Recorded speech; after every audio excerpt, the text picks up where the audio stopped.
आम्ही पारेवाडीचे करमाळा. करमाळा पारे तालुका करमाळा पारेवाडी गाव. बर मग आम्ही पहिल्याच वारीला या माणसासंग आम्ही गेलो. बर त्या वारीला प्रसंग मला असा घडला, माऊलीचं दर्शन करायला गेलो. हां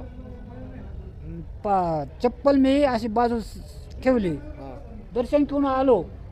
सगळ्यांची चपला राहिल्या जागेवर, माझी काय राहिली नाही. हां. माझी गेली चप्पल.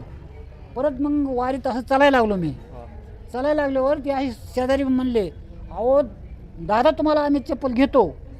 मी म्हणलं मला चप्पल घेणार नाही, माझी माऊलीने चप्पल का नेऊन दिली.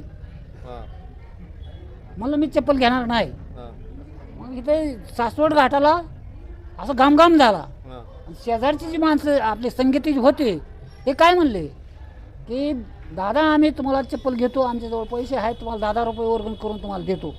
म्हणलं नाही माझ्याकडे हो का 3,000 रुपये माझ्याकडे, हां मी कोणाचे पैसा घेणार नाही. हां मग लईच ह्यांना संशय आला. म्हणले की नाही तुम्ही तुमचा अंगाचा घामघाम झाला आहे, आम्ही चप्पल तुम्हाला घेणार आहे. बरं म्हणलं तुमच्या मनाने कसं करायचं तसं करा.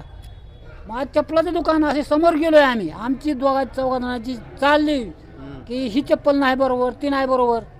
मग ती पांढऱ्या कपड्याचा एक माणूस त्या दिंडीतून असा आला आणि महागायात ह्यांच्या उभा राहिला.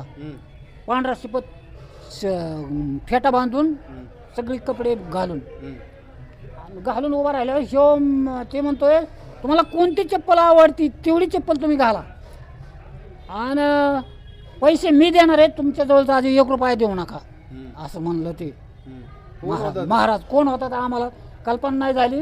ह्यो माणूस परत काय आता त्यांनी ते सांगितलं, मी चप्पल घातली, पायात घातली. त्या महाराजांनी आमचं सगळ्यांचं दर्शन घेतलं. आणि इथून आम्ही असं हे तर चालायला लागलो की बंद एकच मागं बघतो महाराज गायब गायब गायब.